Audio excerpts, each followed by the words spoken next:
Bismillahirrahmanirrahim. Assalamualaikum warahmatullahi wabarakatuh. Selamat pagi teman-teman mahasiswa kelas laboratorium lingkungan. Alhamdulillahirrabbilalamin. Pada kesempatan kali ini kita bisa bertemu untuk mendiskusikan materi kita setelah UTS ya. Untuk kali ini saya akan memberikan materi dan mendiskusikan secara asinkron. Ini sebagai pertemuan yang minggu lalu, yang libur ya, karena ada hari libur nasional dan saya belum sempat memberikan video minggu kemarin, sehingga video asinkron pada hari ini merupakan video yang kita gunakan untuk kuliah pengganti minggu lalu karena libur nasional, seperti itu ya. Baik, di awal ini mungkin kalian bisa lihat ya, ada nilai-nilai Universitas Islam Indonesia. Jadi ya ini kita mengingatkan diri kita bersama, termasuk saya sendiri gitu ya, bahwa kita semua merupakan sivitas akademika UII, sehingga kita harus tahu juga kira-kira bukan kira-kira ya, nilai yang dibawa oleh UI itu apa. Jadi ada singkatannya ya, nilai-nilai UI ini disingkat dengan IMUI gitu. Jadi ada Islami, Mundial, Unggul, Ilmiah, dan Indonesiawi. Sehingga kita berharap sebagai sivitas akademika kita bisa tidak hanya sekedar mengetahui, tapi juga kita bisa mengimplementasikan gitu ya dalam aktivitas kita di baik dalam kampus maupun di luar kampus. Nah, materi yang akan saya bawakan dan saya diskusikan pada kesempatan kali ini yaitu metode pengambilan sampel udara. Kalau yang sebelum UTS kemarin kita sudah membahas metode pengambilan sampel air, sekarang kita coba akan belajar terkait dengan metode pengambilan sampel udara. Nah, namun sebelum itu kita review kembali ya, kita flashback ingatan kita terkait dengan atmosfer bumi. Jadi bumi itu kan ada atmosfer ya, ada atmosfernya, ada lapisan atmosfernya. Nah, lapisan atmosfer ini terdiri dari beberapa lapisan seperti itu. Seperti yang terlihat pada gambar, lapisan yang paling dekat dengan bumi, atasnya bumi itu ada lapisan troposfer ya namanya. Nah, di sini pesawat yang terbang itu berada di lapisan troposfer. Kemudian selanjutnya di lapisan atasnya itu ada lapisan stratosfer. Kalau misal kalian lihat di sini ada ozone layer ya. Nah, jadi ozone layer itu atau lapisan ozon itu ada di stratosfer. Nah, kemudian ada pertanyaan di saya ya, yang nanti mungkin bisa kalian cari jawabannya. Ini sebenarnya pertanyaan mudah sih ya, insya Allah. Jadi di sini kan ada ozone layer ya di lapisan stratosfer. Sementara kalau misal kita flashback terkait dengan baku mutu lingkungan terkait kualitas udara ambien, itu kan ada baku mutu untuk parameter ozon atau O3. Nah, kira-kira apakah ozon yang dimaksud di baku mutu udara ambien dengan ozone layer yang di sini itu apakah sama atau berbeda?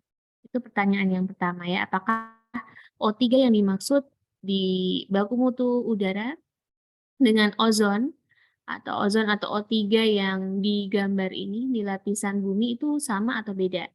Kemudian yang kedua, apakah lokasinya sama gitu atau tempat dia berada sama? Kalau ozon yang digambar ini kan ada di stratosfer ya. Nah, kemudian ozon yang ada di baku mutu lingkungan atau ozon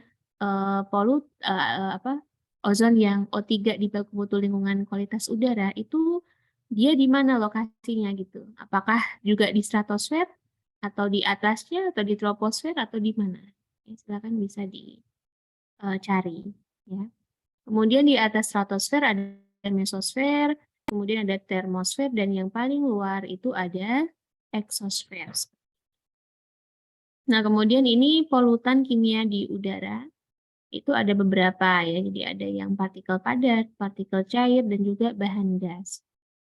Nah, kalau kontaminan udara partikel padat itu yang saya tampilkan di sini ada 3, ada debu, fumes, dan asap. Kalau debu itu apa? Kalau debu itu disintegrasi partikel padat. Artinya disintegrasi itu kan pemisahan ya. Integrasi itu kan disatukan, kalau berarti kan dipisah lagi. Nah, contohnya apa? Contohnya ya misal ketika kalian mungkin pernah lihat penambangan batu kapur gitu ya. Batu kapur itu kan bentuknya padat. Ketika dia ditambang atau dia istilahnya diambil, itu kan ada semacam apa namanya mungkin istilahnya di crushing gitu ya atau dipecah gitu. Nah, kalau dipecah kan dia muncul debu di situ. Nah, jadi debu itu disintegrasi atau pemisahan partikel padat. Kemudian ada fumes. Fumes itu kondensasi uap partikel padat. Jadi sumbernya dari partikel padat. Contohnya ini misalkan ketika apa namanya ini ya di bengkel las biasanya seperti itu. Misal sedang mengelas besi atau mungkin komponen yang lain gitu kan. Itu kan nanti ada uap yang ini ya, uap yang muncul karena pengelasan tadi. Nah, itu nanti akan terkondensasi, itu namanya fumes. Kalau asap itu partikel karbon kurang dari 0,1 mikrometer. Misalkan asap kendaraan, kemudian asap rokok, dan sebagainya. Kalau asap itu dia dari partikel karbon. Kemudian kalau kontaminan udara partikel cair itu adalah kondensasi uap cairan atau droplet ya. Jadi awalnya dia sumbernya dari partikel cair, kemudian mengalami penguapan karena suatu proses, kemudian terjadi kondensasi sehingga terbentuk droplet. Nah, itu disebut sebagai mist. Kemudian kalau yang kontaminan udara bahan gas ini contohnya adalah uap ya. Kalau uap ya penguapan dari zat padat dan cair menjadi gas. Nah, kemudian ini masih ingat perbedaan antara udara ambien dan udara emisi? Silakan bisa di-recall kembali ingatannya. Nah, kemudian ini apa sumber pencemaran udara? Jadi pembakaran ya. Jadi salah satu sumber utama polusi udara itu adalah pembakaran. Pembakaran kan berarti ada O2 di situ ya. Ini ada rumus-rumus kimianya. Jadi misalkan ada karbon ditambah O2, nanti dia akan menghasilkan CO2 atau karbon dioksida. Begitu juga dengan sulfur. Jadi intinya pembakaran itu ya ada O2 di sini ya, ada oksigen sehingga nanti terbentuk polutan-polutan yang bisa mencemari udara. Kemudian ini sumber pencemaran udara yang pertama dari sektor transportasi ya, yang paling salah satu yang paling banyak. Sektor transportasi ini polutannya banyak ya, ada karbon monoksida, CO, ya, ada asam organik, belerang, dan sebagainya. Kemudian ada juga sumber pencemaran udara industri. Industri ini ya banyak ya tergantung industrinya. Ini contohnya misalkan industri logam, nah nanti ada besi dan baja, ada tembaga, timbal, aluminium, gitu ya. Misal logam besi dan pembuatan misalkan ya, atau mungkin ya industri besi dan baja gitu ya, atau industri aluminium. Nanti polutan udaranya kira-kira apa? Itu ada di dalam list di materi ini ya, nanti bisa dibaca kembali. Kemudian selain ada sumber antropogenik atau sumber dari manusia, juga ada sumber alami. Sumber alami misalkan ini dari kawah ya, di kawah ada belerang H2S, SO2. Kemudian ada letusan gunung api, itu misalkan menghasilkan debu. Kemudian rawa-rawa ya, menghasilkan metana, dan kebakaran hutan, misalkan ada asap. Kemudian dari kecelakaan juga, misalkan kebocoran tangki klor, kemudian kebocoran amonia, seperti itu. Nah, ini polutan fate, artinya dia pergerakan polutan ya. Jadi polutan itu kan bisa bergerak karena kan dia dibawa oleh angin ya. Nah, sehingga kalau misal anginnya itu lemah, maka ya pergerakannya dekat gitu ya. Jadi skalanya lokal. Tapi kalau anginnya itu kuat, itu bisa sampai ke regional atau global ya. Jadi polutan tadi itu bisa bergerak sampai batas di luar batas regional Indonesia misalkan seperti itu.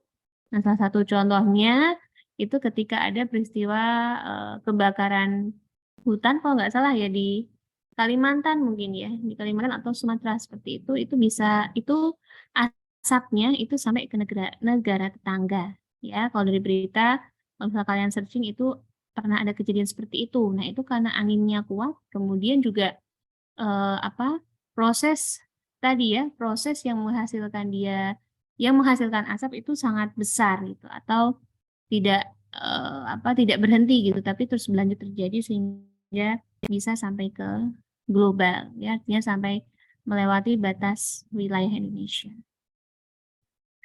Kemudian ini ada pollutant removal, ini ada pengendapan kering, pengendapan basah, dan sebagainya. Cuman saya rasa untuk pollutant removal nanti bisa kalian pelajari lebih fokus di mata kuliah mungkin pencemaran udara ya, kalau tidak salah. Ya, jadi kalau di laboratorium lingkungan itu lebih spesifik ke bagaimana kita sampling, mengambil data kualitas seperti itu ya. Jadi ini sebagai informasi awal gitu ya. Nanti perlu kalian dalami lagi atau kalian gali lebih dalam lagi di mata kuliah selanjutnya. Kemudian ini waktu tinggal polutan ya, ada yang waktu tinggalnya pendek, kalau di efek lokal ya waktu tinggalnya pendek, kalau efeknya sampai global itu waktu tinggalnya panjang ya. Waktu tinggal ya artinya polutan itu tuh ada gitu di suatu lokasi tersebut itu berapa lama. Nah, ini dampaknya, kalau dampak polusi udara ini pengetahuan yang wawasan yang sangat umum sekali, yang kalian sudah bisa tahu lah ya kira-kira apa saja gitu. Jadi nanti silakan dieksplor masing-masing ya. Nah, ini kita masuk ke intinya. Jadi metode sampling udara itu seperti apa? Nah, jadi di sini ada metode dan alat sampling udara. Saya rasa kemarin sudah ya di praktikum labingnya sudah. Jadi ini ada metode dan alat sampling. Nah, kalau untuk metode ya, metode itu yang pertama ada yang namanya metode gravimetri. Artinya kalau gravimetri itu kita menggunakan analisis massa ya, atau ada penimbangan di situ. Kalau massa itu kan ditimbang ya. Jadi gravimetri itu analisis massa. Ini bisa digunakan untuk polutan, timbal, PB ataupun partikulat. Contoh partikulat apa? Ya TSP, PM10, PM2,5 seperti itu ya.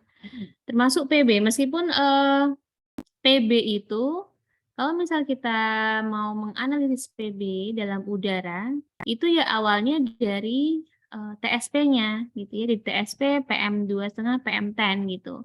Nanti akan istilahnya kita cairkan gitu ya, partikulat yang sudah tersaring di kertas saring tadi, nanti istilahnya diekstraksi, di mana ekstraksinya nanti kita akan cek apakah ada PB atau tidak di situ gitu. Sehingga kalau misal untuk mengukur PB itu biasanya memang dari partikulatnya dulu gitu ya. Kita ukur partikulat, kita ambil partikulat, nanti dari partikulat yang sudah yang tertahan di kertas saring nanti diekstraksi istilahnya gitu ya. Jadi kita buat cairan, kemudian kita cek apakah ada PB-nya gitu. Nah, ini metodenya gravimetri. Kalau untuk ozon itu metodenya ada chemiluminescence ya. Jadi ada chemiluminescence untuk O3. Kemudian kalau untuk SO2, NO2 dan ozon ini spektrofotometer. Tapi spektrofotometer ini nama alatnya ya. Kalau metodenya nanti ada. Ya, jadi kalau gravimetri itu metode, kalau chemiluminescence itu metode juga. Kalau spektrofotometer itu alat untuk mengukur konsentrasinya. Ya, begitu juga dengan gas kromatografi itu juga alat untuk hidrokarbon. Kemudian ada high volume sampler atau HVAS, high volume air sampler. Nah, ini biasanya untuk partikulat outdoor. Ya, jadi kalau untuk LVAS atau low volume air sampler itu biasanya untuk partikulat indoor. Itu alat ya. Jadi yang di sini yang metode itu nomor 1 dan 2, gravimetri dan chemiluminescence. Nah, kemudian untuk metode yang lain bagaimana? Kita bisa lihat di SNI 19 7119 bagian 1 tahun 2005. Nah, ini ya, ini terkait dengan frekuensi sampling. Kalau baku mutu udara kan kita bisa lihat di PP terbaru ya, PP 22 tahun 2021 tentang baku mutu udara ambien. Nah, di situ sudah ada SO, CO, NO, OX ya, HC, TSP, PM10, PM2,5 dan timbal. Ada waktu pengukurannya, kemudian masing-masing waktu pengukuran ada baku mutunya. Nah, mungkin ini yang baru ya, sistem pengukuran ya. Sistem pengukuran di sini ada aktif kontinu, ada aktif manual.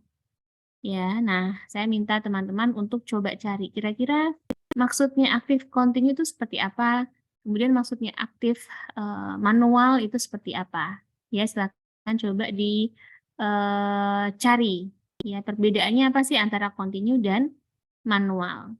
Jadi misalkan kita mau mengukur TSP, nah kalau TSP ini sistem pengukurannya hanya satu ya, aktif manual saja bisanya. Tapi kalau PM10, PM2,5 itu bisa dua, ada kontinu dan manual. Ya. Begitu juga dengan karbon monoksida, kalau CO itu harus kontinu ya, aktif kontinu. Tapi kalau SO itu bisa kontinu, bisa manual. Nah, sekarang coba cari ya kira-kira perbedaannya apa sih? Kalau pengukuran kontinu itu seperti apa, manual seperti apa. Nah, ini instrumennya, instrumen untuk pengumpulan datanya ada banyak ya. Ada mungkin di sini ada Impinjer. Impinjer juga saya rasa kalian sudah pernah melihat karena sudah praktikum di labeling. Kalau Impinjer ini khusus untuk yang gas ya, seperti SO2, NO2 itu kita pakai Impinjer.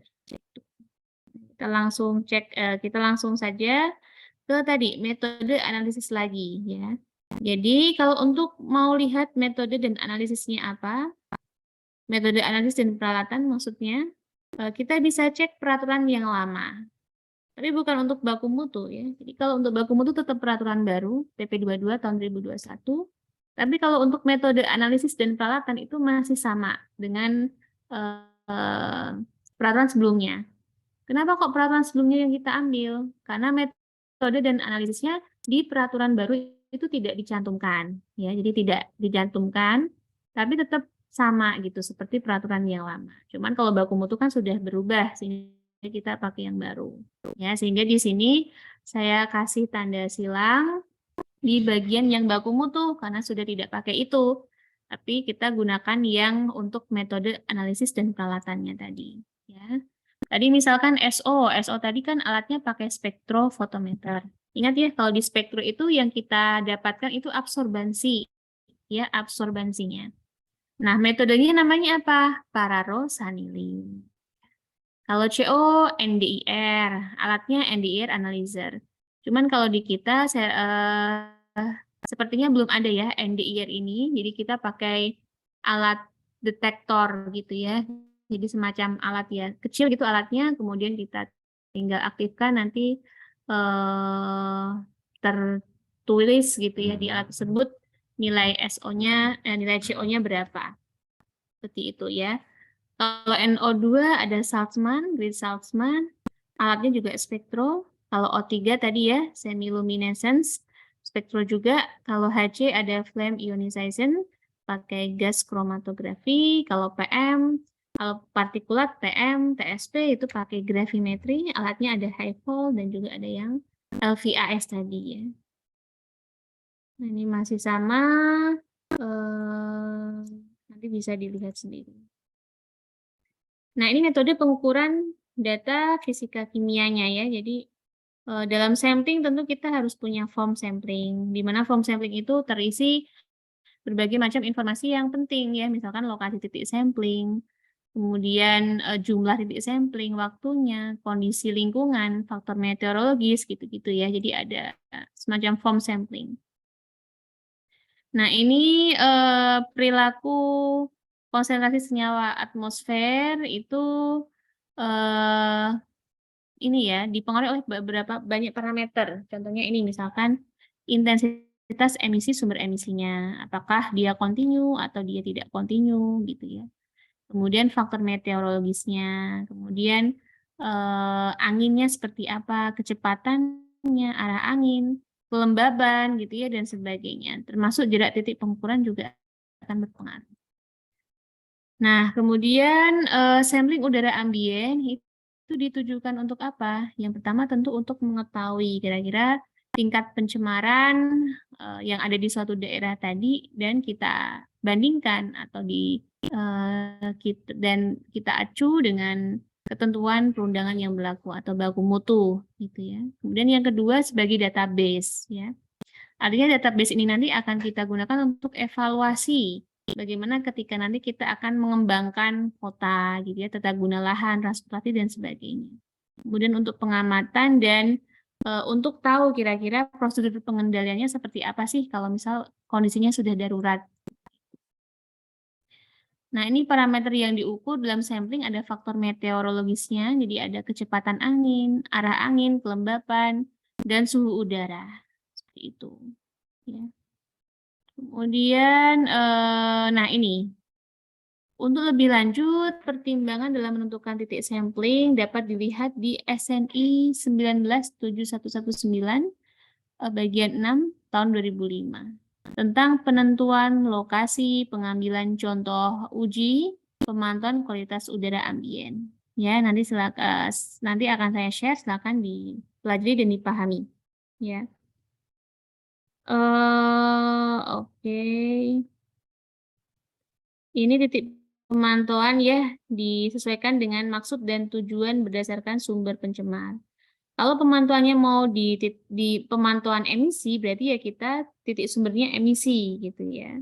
Tapi kalau melakukan pemantauan daerah yang terdampak, berarti ya kita pantaunya di arah angin downwind gitu atau arah angin hilir ya yang menerima pengaruh secara langsung emisi tadi. Kalau daerah referensi, berarti ya untuk tahu latar belakang kualitas udara atau rona awal di daerah yang menjadi kontrol ya, atau daerah hulu gitu, atau yang belum terpengaruh oleh aktivitas yang menghasilkan polutan. Kemudian yang keempat, pemantauan pengaruh sumber lain, ya untuk mengetahui pengaruh sumber utama, pencemar lainnya selain sumber yang diamati. Jadi tergantung tujuan dan maksudnya ya. Nah, ini contohnya, ini contoh peta lokasi sampling di Universitas Khairun ya. Jadi ini ada arah anginnya diketahui, kemudian ini yang berbentuk bintang ini point sampling udara, kalau yang bulat ini point sampling air permukaan ya. Jadi di sini di titik samplingnya di mana? Yang pertama di lereng hutan ya untuk sampling udara. Karena kalau di lereng hutan itu kan harusnya secara teoritis itu dia akan kecil ya polusi udaranya gitu. Kalau di hutan yang masih banyak tumbuhan. Nah, selain di hutan di mana? Di lahan kosong ya. Selain di lahan kosong di universitasnya gitu. Kemudian yang dekat dengan jalan raya ya, jalan raya Karangwangkal misalkan. Kemudian di rumah sakit karena di situ ada rumah sakit, kemudian juga ada di rumah penduduk. Gitu ya. Jadi kita sampling tadi berdasarkan tujuan. Kalau tujuan kita untuk melakukan pemantauan, misalnya pemantauan terkait dengan tata guna lahan gitu, berarti ya tadi kita tentukan titik sampling kita sesuai dengan tata guna lahan masing-masing ya. Ada yang di hutan, ada yang di bangunan gitu ya. Dan ada yang di lahan kosong dan yang dekat jalan. Nah, ini ada ya ini kalau ini untuk lokasi titik sampling cerobong ya. Kalau cerobong harusnya sudah ada titik samplingnya. Jadi memang sudah disediakan ya sejak awal desain cerobong itu memang ditambahkan gitu atau memang ada titik sampling udara ya, titik sampling cerobongnya. Jadi nanti kalau kita mau sampling di industri kita tinggal menggunakan titik sampling yang sudah disediakan. Nah, ini adalah tugas untuk latihan sederhana ya. Jadi saya menggambarkan ini contoh-contoh lokasi. Nah, nanti tugas teman-teman adalah silakan coba tentukan kira-kira titik samplingnya itu yang mana saja ya.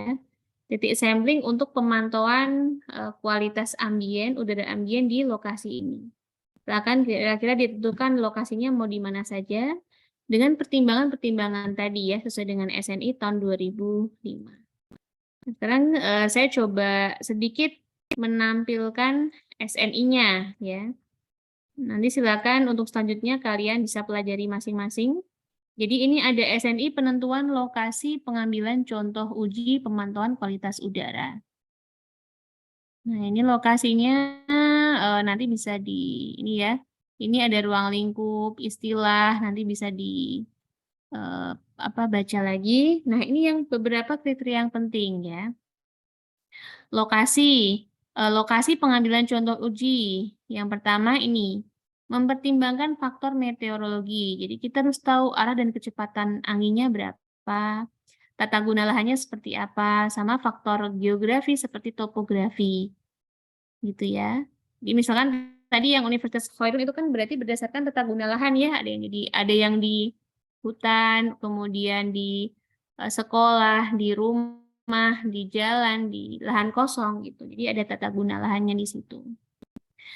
Kemudian ini ada kriteria yang dapat dipakai ya untuk melakukan pemantauan kualitas udara ambien. Yang pertama, pilih area yang kira-kira konsentrasi pencemarnya tinggi gitu ya.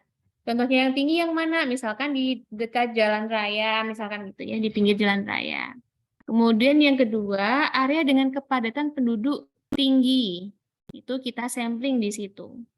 Kemudian di daerah sekitar lokasi penelitian, jadi di sekitar ya. Jadi misal lokasi penelitian kita di universitas, berarti ya kita juga sampling juga di sekitar yang universitas ya. Kemudian di daerah proyeksi, artinya di daerah pengembangan mendatang ya, kira-kira mau di mana akan dibangun misalkan industri atau misalkan dibangun apa gitu ya, kita sampling di situ. Kemudian yang terakhir mewakili seluruh wilayah studi. Jadi ada perwakilan di situ ya. Nah, kemudian ini petunjuk yang dapat digunakan untuk memilih titik pengambilan. Ini yang penting juga. Yang pertama, hindari tempat yang dapat merubah konsentrasi akibat absorpsi, adsorpsi, dan sebagainya. Contohnya dekat gedung, dekat pohon. Nah, itu tidak boleh ya. Jadi idealnya tidak boleh. Karena apa? Karena kalau ada polutan, kemudian ketemu dengan pohon atau dengan gedung, itu kan bisa ada proses adsorpsi ya. Istilah bahasa awamnya mungkin dia akan nempel gitu di pohon atau mungkin di gedung gitu atau akan tertahan sehingga analis kita kurang valid gitu ya. Kemudian hindari tempat di mana pengganggu kimia terjadi ya. Jadi jauh dari pengganggu kimia, termasuk juga pengganggu fisika ya. Kemudian letakkan peralatan di daerah dengan bangunan yang rendah dan saling berjauhan ya. Kemudian apabila pemantauan bersifat kontinu, maka lokasi harus mempertimbangkan perubahan kondisi untuk peruntukan masa datang. Nah, ini digambarkan juga ya, kira-kira skema penetapan lokasi kualitas udara ambien. Ini ada arah angin dominan. Nah, kalau di catatannya di sini, kalau untuk arah angin dominan, pemantauan lokasi minimum 2 lokasi. Mengutamakan daerah pemukiman dan tempat-tempat spesifik. Nah, ini pemukiman ya, yang dia di yang kursor saya ini pemukiman. Kemudian dekat industri gitu ya, pemukiman dan mungkin dekatnya pemukiman atau dekatnya industri ya, searah dengan arah angin dominan. Kemudian untuk yang lain yang bukan arah angin dominan juga perlu kita tentukan titik sampling. Gitu ya. Nah, kalau di bawahnya ini sudah persyaratannya ya, sudah persyaratan peralatan pengambilan contoh uji, termasuk ini ya, prop harus ditempatkan pada jarak sekurang-kurangnya 15 meter dari jalan raya, termasuk ketinggian dan sebagainya. Nah, ini sudah ada, nanti bisa teman-teman pelajari lebih lanjut ya. Oke, itu yang bisa saya sampaikan pada kesempatan kali ini. Nanti akan kita bahas, kita review sedikit ketika kelas secara luring nanti ya, insya Allah kalau ada pertanyaan bisa nanti disampaikan di kelas.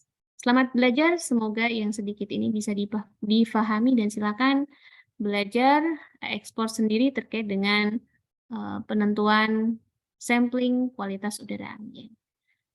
Saya akhiri, wassalamualaikum warahmatullahi wabarakatuh.